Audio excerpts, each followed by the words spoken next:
Hey, hey! Hope you guys are having a wonderful Wednesday. Really excited about the topic today. I'm really bummed because I've got this zit thing going on my chin. I tried to cover it up before the video, but the camera just seems to catch everything. So now you guys are paying attention to it. Yeah, really excited about the training that I'm going to be doing today because I would say it is the topic that I am the most passionate about. And that is team building. So our training today is going to be called Build Your Unit Like a Director. And I feel like that's been something that has been one of my primary focuses over the last couple of months is just really like I've been focusing on going to coaching school and just thinking and looking back, like, if I knew so many of the things that I know now, if I would have known that back then, our unit is great for a new unit, but I can't even imagine how far along we would be. So I've really been studying this and really have been studying, okay, how can I train my girls? How can I train my girls and other women on how to pre-prepare for directorship and building your unit to be the strongest unit that you possibly can be? I've noticed there's actually a kind of strong ratio, kind of a high number. And I don't want this to scare you. I want this to motivate you to prepare yourself. So the number is about 50% of women who go into directorship end up falling off and having to step down and either like quit or recommit to becoming a director again, and they do better their second time, which I know lots of people who that has happened to. But I do feel that it's because we just get so excited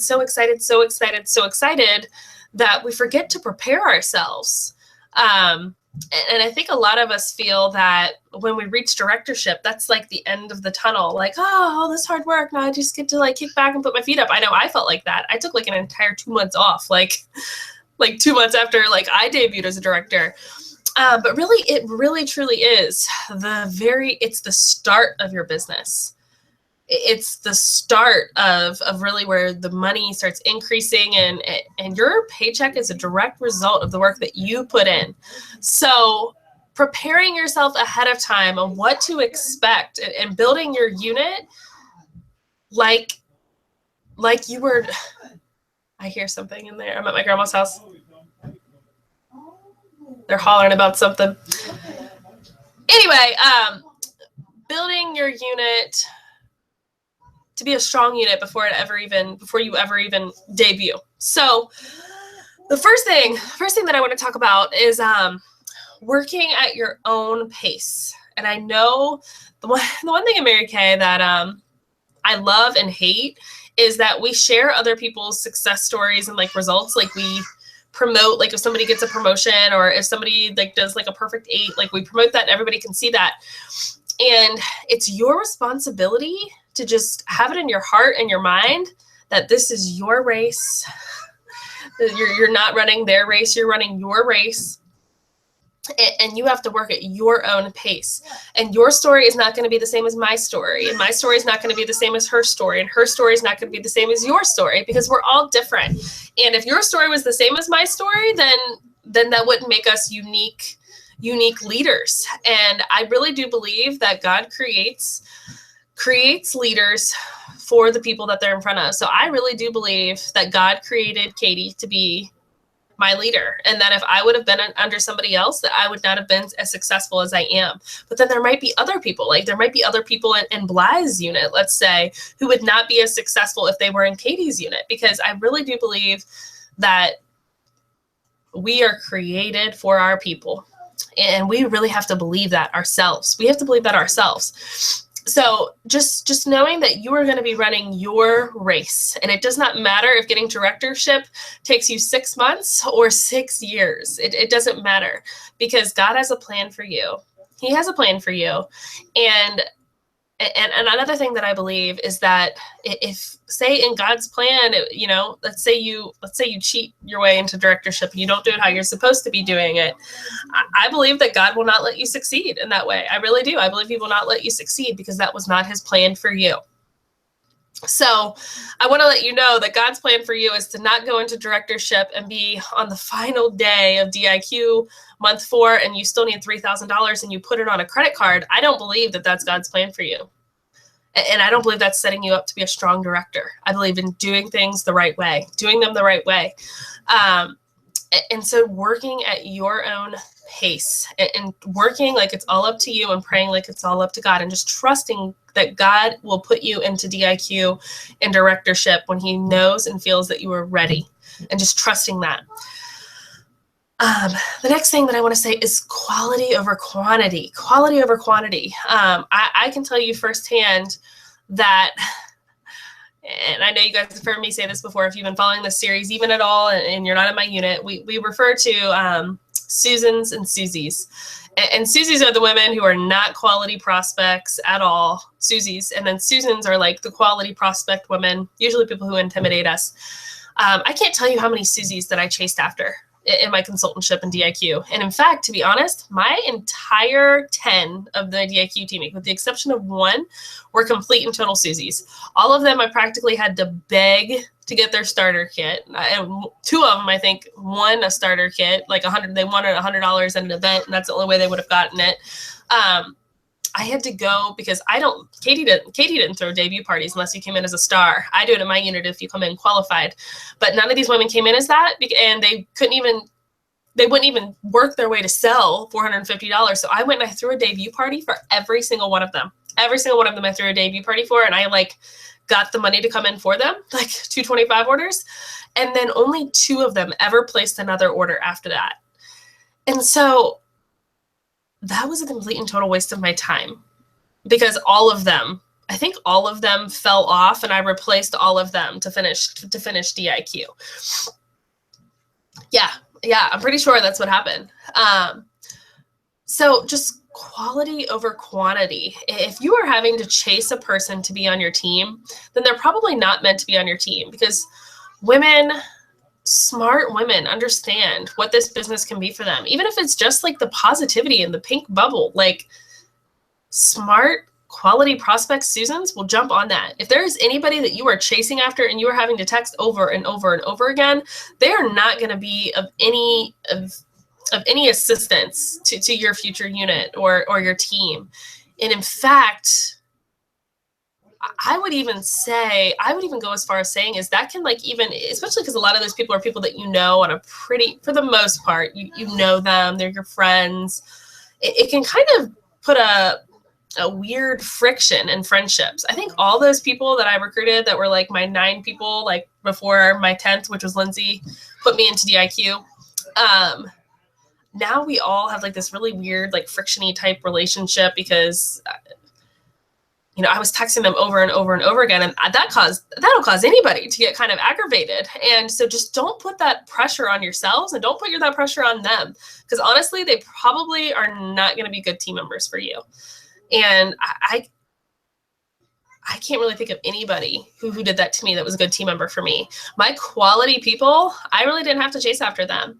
Even if it's just, for instance, say you have somebody who's been trying to get on your team for forever, and she hasn't joined, but she still responds to you. She's still in communication with you, and she still comes and acts as a model for you, and still will come to events. Now, I think it's okay to keep in contact with people like that because they're willing to work with you, but you don't have to beg them to respond to you. You shouldn't have to beg anybody to respond to you. If somebody wants to respond, they'll respond. So quality over quantity is going to help you build the most effective unit. You don't want a unit full of Susies. You really, really don't, because then you're going to be the only person working. And yes, you can build your directorship that way, but it's not fun and it's not easy. And you might as well, you work so hard in DIQ, you might as well set yourself up for success in directorship. The next point that I want to go over is work like a director with your team before you ever even become a director. And so that means not always relying on your director to be the person who reaches out to your team members. And obviously, all directors are going to do that. I'll reach out to any of my team members to try to help because they're a part of our unit. They're a part of our gang.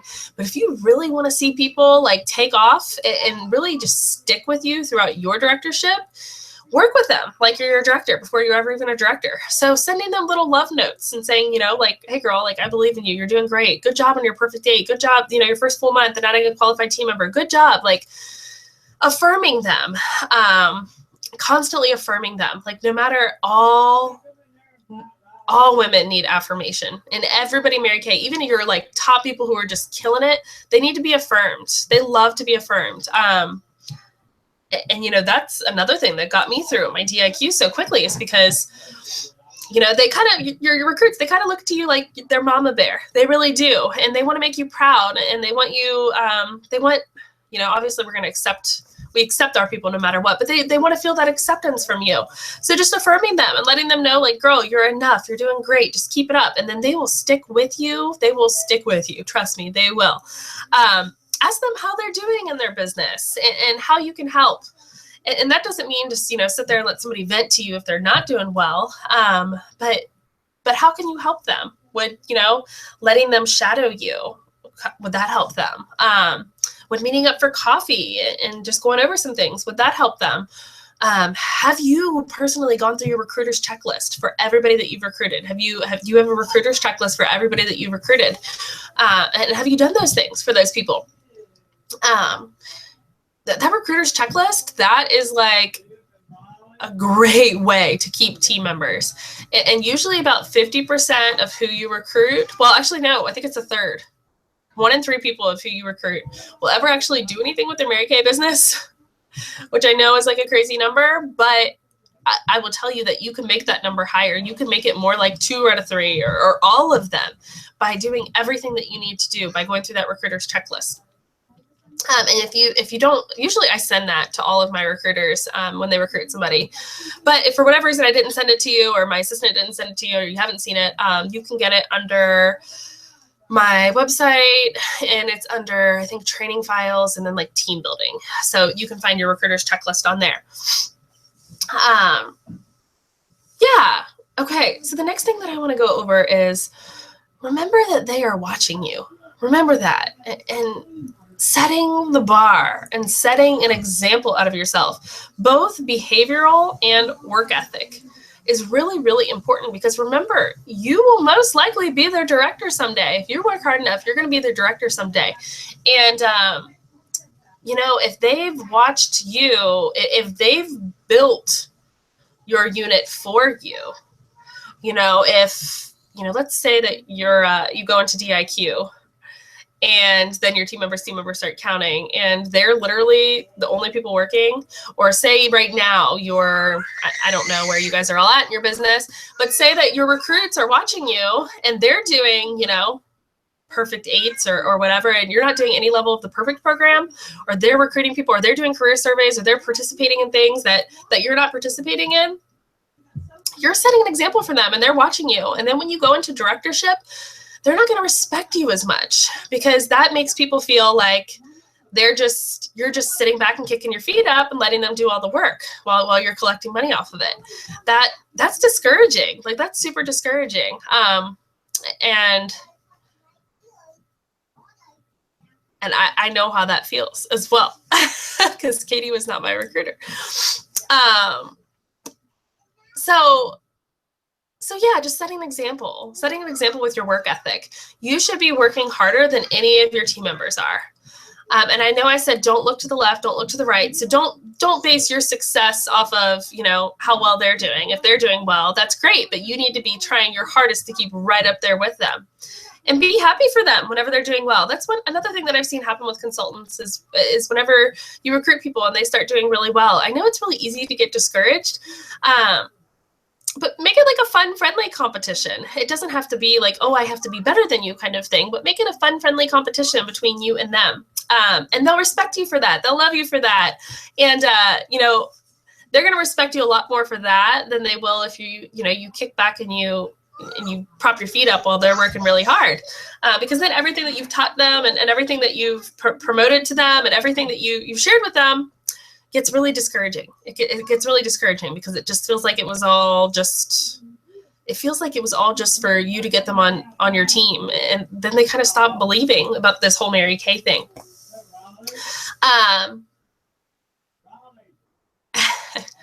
We go to my grandparents' house on Wednesdays, and I always record them here. My grandparents they're great. They're in their 70s both, and they have more energy than I do. So they're like playing with my kids, and they're being very loud in there. So I apologize. Anyway, so both your work ethic and then behavioral. Here's one thing that I did with my consultants that I totally regret. I did this as a consultant. And then I do have some people who are still with me from consultantship to directorship. I kind of, and I'll talk about this in a little bit too. I kind of talk to them more as like a friend than I did as their director or their leader. And so setting a behavioral example. So that means like gossiping. That's not okay. It's not just like your director who shouldn't be gossiping. It's, we shouldn't be gossiping. We shouldn't be gossiping about one another or about even just like negativity about, bad parties. You go to your director about that. That's who you go to about that. You don't go to other people about that. And I know that's really hard to remember. Even other consultants, even if they're not in your unit, or if they're just like sister consultants from another unit, like that's not something that we talk about, because it can be very, very discouraging. It can be very discouraging whenever, you're down on a low, and then to hear somebody else is down on a low, then you're like, oh, well, maybe this Mary Kay thing, like it really doesn't work. And, 90% of these things we like make up in our head. And so just developing your unit and your consultantship, how do you want them to see you as a director? And how do you want them to remember you? And so, if you're showing them every little bit, who you are at home is who you are at home. I get that. But if you're showing them every little bit of maybe some of the bad parts about you that you're still working on like fixing, then they're going to remember that as a director when you're trying to lead them. They're going to remember that. They're going to remember like, oh, she's teaching us about, like right now, I know there's some people watching this. She's teaching us about how not to gossip. But I remember when she was a consultant, she used to gossip to us. Or she's teaching us on, this is another director who I know that this could be an issue with. She's teaching us on how to build our relationship with Christ. But when she started Mary Kay, she was an atheist. So just like remembering things like that, just remembering that what you say will carry over into your directorship. And so keep that in mind when you're talking to your consultants, because more than likely, and hopefully you will be their director someday. And now, with that being said, this is something that's really difficult, but just be careful who you get really close to. And evenly build your relationships with your team members. And I know some of these people, it's a different story if you were really good friends before Mary Kay. You don't have to just cut your friendship off. But evenly build your relationships with your team members and not having favorites, because that can get really discouraging whenever you see your director hanging out with Susie Q on the weekends, and it's like, well, why doesn't she ask me to, or your recruiter at this point in time, your recruiter, well, why doesn't she hang out with me on the weekends? And it builds this sense of, well, maybe she believes in her, but she doesn't believe in me. Maybe she likes her better than she likes me. And so I always just say, be careful who you get close to. And I think the easiest way to do that is really not to hang out with your recruits on the weekends, because you have to be their recruiter and eventually their director. And unfortunately, that doesn't really necessarily mean like their friend. And that's something that's really, really tough to do. And it's a tough spot. It really is, because I know I love my unit. And if I wasn't their director, I would be best friends with every single one of them.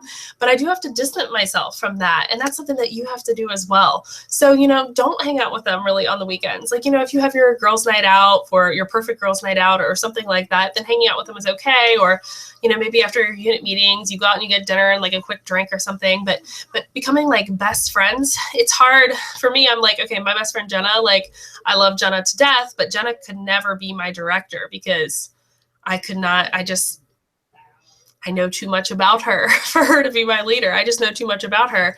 And I embrace those things and I love those things about her. But it's kind of like, when somebody's running for president and we know a lot about their personal lives, we don't even think as much about what they can do as a president. A lot of times we go to, well, this is what they did in their personal lives. Well, these emails, they had all this private stuff, you know, and it's like, that has nothing to do with who they're going to be as a leader, but it's just natural human nature. It's kind of like Leah, like nobody knows really, really deep details of Leah's life or Pam's life. Like, and you know, I think that there's 101 million reasons why for Leah to me is a great effective leader. But one thing is, I know Leah for business, and she's a great coach and she's a great mentor. In a way, I consider her to be my friend, but I see her as my director, my national sales director first. So establishing that on the front end so that you don't develop this super strong like BFF friendship with your consultants and then move to directorship and they don't really respect you as much as a director because you've had that friendship. And no matter who it is, it doesn't matter who it is. It's hard to go from being a friend to a leader, and it's hard to put that director hat on and then take it off and put the friend hat on. It's really hard. And honestly, to be honest with you, it is like proven that people will be less, how am I supposed to say, how do I say this? It is like a proven thing that your consultants will be more successful if you are just their mentor and their guide than their friend. And the closer friend you are to them, the more you are jeopardizing how good they can do in their business, because they might be talking to you about something in their business and then it comes out for you to be talking to them like a friend. And then they don't take near as much from that as they would from you talking to them as their director and their coach and their mentor. And I know sometimes that's hard to do when you're really good friends with somebody because you feel kind of weird and awkward doing that. So now what I will tell you is when they become a director, I think fair game. I think fair game for that. Because at that point, you know, you do help them and you do guide them, but Leah pretty much takes over from there. So Katie always told me, she said, if you want to be good friends with me, become a director. So I said, okay, guess I'm becoming a director. So yeah, that's like a tough pill to swallow, but that's something that I wish I would have known. I wish that I would have known that. So I think it's important to prepare for that before it ever even actually happens. Okay, so the next thing is know their goals and help them get there. Do you know what each of your consultants, I know a lot of you really haven't started team building too much yet, but if you have, let's say you have some team members or, you know, even if you just have one or two, know their goals and help them get there. Do you know what your consultants, what your team members' goals are for this month? Do you know what they are? And do you know what their plan is?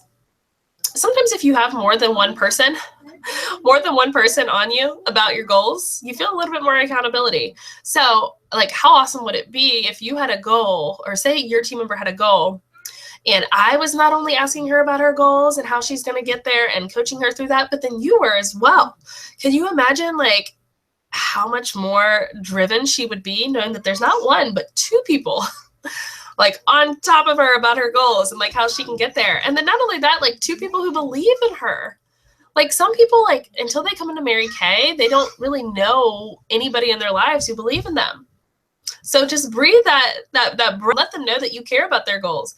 Doesn't it feel awesome? Like, you know, whenever you tell somebody, say you tell your director that your goal is a perfect 6 for the month, and then you tell her that at the beginning of the month, and then it like, you know, halfway through the month, she says, how's your perfect 6 coming along? She remembered. Like, how awesome does that feel?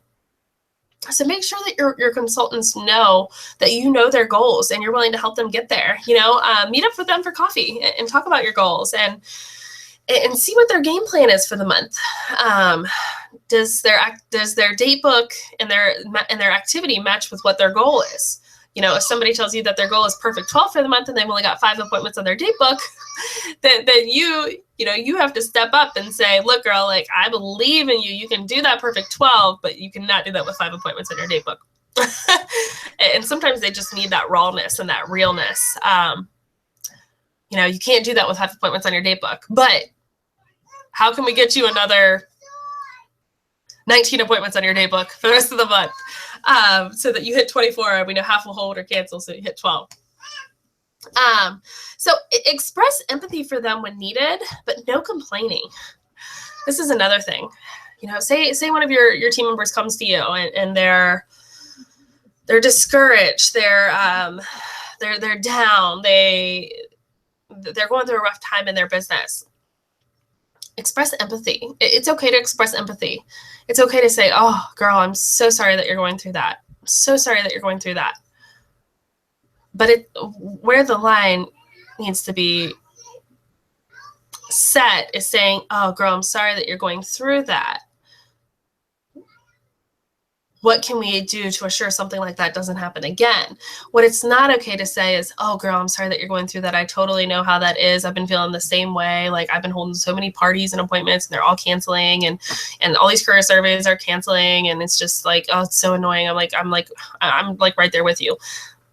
That's not how you're going to build a strong team member. And sometimes your complaining and hardships can discourage them. Like, really, really discourage them. I recently heard a story about a consultant who was doing pretty well.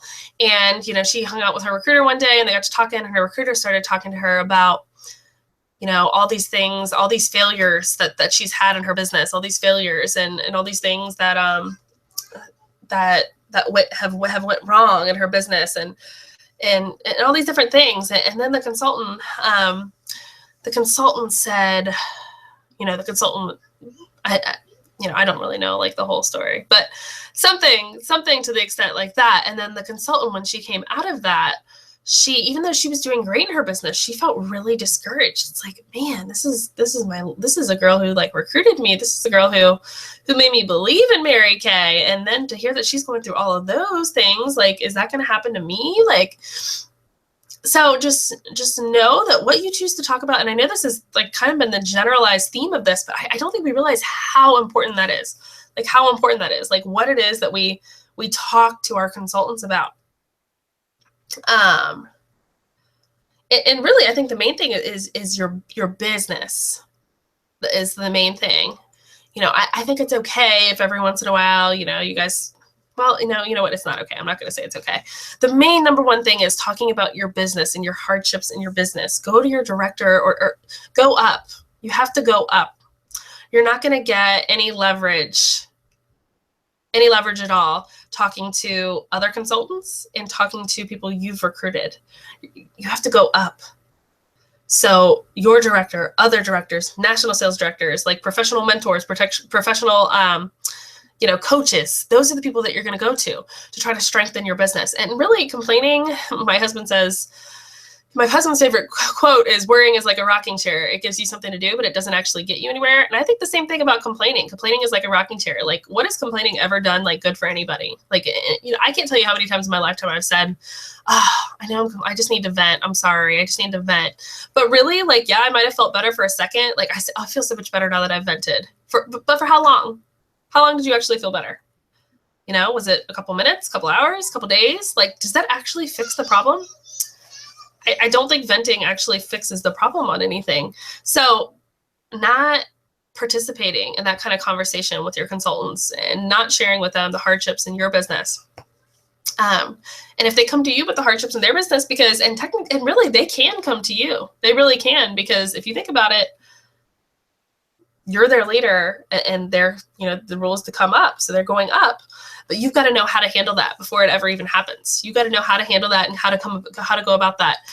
So you can express empathy. Girl, I'm so sorry that's happening to you. Like, what can we do to assure that, you don't come up negative in a party next time? What are some things that you think that we can do? Or if you don't know what to say, if you don't know what to say, here's your best answer. Have you talked to Chelsea about that? Or, we have people in other units here. Have you talked to Kara about that? Have you talked to Leah about that? If you don't know what to say, that's your best response. Yeah. Okay. And I think the next thing is speaking their love language and just really believing in them through their love language. This has been something that's been really hard for me to get used to as well, but I promise it really does make all the difference. When you start to build your unit, you will have like a Facebook group or a Voxer group or, a way that you all communicate with one another. But just be sure that you're not just communicating with your consultants through like as a group. Like, individually reach out to them, because some of them, their love languages might be different than others. So I have some consultants in my unit whose love language is quality time. So I like to book like coffee dates with them because they value that quality time, and the Voxer conversation is not enough. I have some consultants in my unit whose love language is words of affirmation. So, you know, when they complete their goals, expressing how proud you are of them, like how you think they're awesome. Some consultants in my unit, literally their love language, and it's been hard for me to figure it out, but it's physical touch. So when I'm around them, like I'm like hugging them, and they need that. Maybe they didn't receive that as a child. You don't know everybody's story. But learning, I would recommend reading the book, The 5 Love Languages, and working with your consultants differently. Everybody's different. There are certain things that, for instance, physical touch, like somebody hugs me too long, I'm like, but words of affirmation, I could eat that up all day. I love the words of affirmation. Acts of service. I love when Leah sends me cards in the mail. Like I get a huge thrill, adrenaline rush out of that. I love that. Words of affirmation, acts of service, those are my 2 highest. But everybody's different. So just working with people individually, and they may not realize that that's what you're doing. They may not realize that if you don't know what their love language is, be doing a little bit of all of it until you figure out what they respond the best to. You know, if your conversations, their motivation levels are just the same from Voxer and coffee dates, and your schedule's really tight, then some consultants, you know, I can communicate with them on Voxer, and it'll be okay. But then other people, you realize that they get the most effectiveness is when you meet in person. Then schedule that extra time to meet with them in person. Okay, so with that being said, I just kind of want to wrap up here. And this is a subject I could go on and on and on about because I'm so super passionate about it. But building your unit and preparing your future unit before you ever actually even become a unit really does make an impact on your first year of directorship. And it makes an impact of how many new consultants come in versus how many consultants actually stay with you. And all of us hate when consultants come in and they don't stay with us. That's no fun. It's no fun to recruit somebody and them not stay with us, or for somebody to come into, you know, as a director into our unit and them not stay with us. It's not fun. So just knowing what you're getting yourself into ahead of time and how you can assure that percentage of people that stay with you is higher. I'm really sick today. Sorry. I'm actually doing pretty good. I took a Claritin, but yesterday was pretty rough. Okay. So with that being said, this little challenge that I'm going to have you guys do actually is quite a bit unrelated, but I love it, and I'm doing it at my unit meeting tonight. So I wanted to just share it with you guys. I remember Katie did this when I was a consultant, and I loved it. So what I want everybody to do is I want everybody to grab a piece of paper and a pen. You can pause this if you'd like. And this does have to do with building your unit and team building, but like I said, it doesn't have a lot to do with our little training today. But I think you guys are really going to like it, and I think it's really effective. And I don't want to just share it with my unit at our unit meeting. I'd like to share it with everybody. So if you guys didn't know, we have this really cool event coming up called Choices. And, you know, about 1 in 5 people that you share the business opportunity with will join your team. At Choices, it's usually a national or $1 million sales director who's up there sharing the business opportunity. So it's about 3 in 5 people. So I was actually thinking about it today. I was thinking, okay, who do I really, really need to get there? Who do I want to get there? Not just people, you know, I talked about quality over quantity. So not just, you know, anybody. I really want to get sharp prospects there. And I was thinking, okay, who are my sharp quality prospects? Or who are people maybe I've never shared the business opportunity with that I haven't thought about it? Or, you know, I haven't thought about it in a while, or I've forgotten about, let's say. Because my goal is to get a lot of women. My goal honestly is 10. I don't know if 10's outrageously. I told Leah I would get at least 3 there. So here's what I'm gonna have you do on your little piece of paper. And when we're finished with this, what I want you to do is I want you to just take a picture of it and box me the pieces of paper, or piece of paper, the little challenge thing that you did. So what I want you to write down for me is at the top here, write down 3 qualities of your ideal, like, picture perfect team member. If you could build your unit, if you could build the perfect team member, what are the 3 main qualities that she would have? And write them up here on the top. So I'm going to write mine. I already have my other paper, but I'm going to do it with you. She is...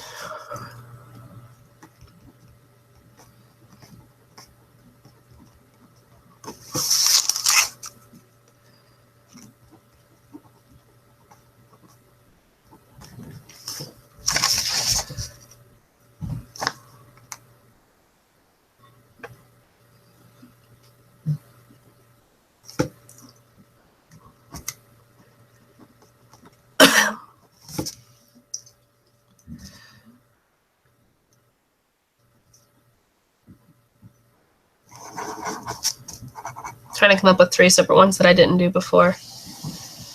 Okay, so 3 things that I wrote, she is hardworking, dependable, and a woman of God. So now what I want you to do is I want you to draw 3 little lines under each of these. I'll show you what I mean. See my 3 little lines here? Okay, and then I want you to list 3 women in your life that you know that are hardworking, or whatever it was that you said. 3 women that are dependable, and 3 women that are a woman of God. So go ahead and write that down.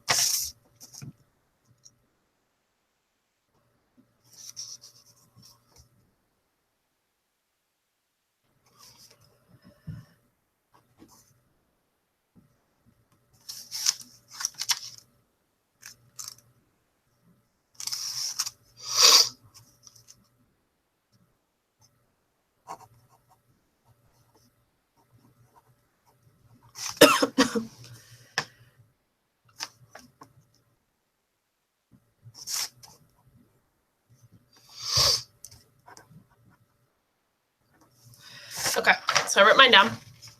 Then under each of those 3, you're going to draw 3 little lines under that. So obviously I should have told you guys, if you want to restart, you can, but you're going to want to write small because you're going to have a lot of things that you're going to be... Actually, no. You know what? I messed that up. 1 line under each of those. Just 1 line under each of those. Sorry. That's why it looked like that. Okay, and then for that, like for instance, I put my grandma is very hardworking. So then you're going to put, what's another thing that you love about grandma? So I love that grandma is honest. And then I have Crystal under hardworking. I love that she is social. Sarah, I love that she is ethical. Then what you're going to do is you're just going to keep building, and then you're going to list something that describes them. So basically my thing, so up here it says hardworking. I have my grandma, Crystal, and Sarah. So under my grandma, I put she is honest. Who else do I know that is honest? And then I would put, who else do I know that is honest? Kelly. And then I'll put, you could do like 2 or 3 things that describe Kelly, and you just keep building down. You just keep building down people that, like, qualities that you love about people that you think would make a great team member. And then when you're done, go through and you pretend you didn't even put the any of the adjectives, and you go through and you just circle all of the names that you've come up with. And then now you have a list of ideas for new prospects that you may not have even thought about. And I recommend don't just, I did this really quickly. I did this super quickly just now, but really like actually sit down and really think about this. Like think about the people in your life who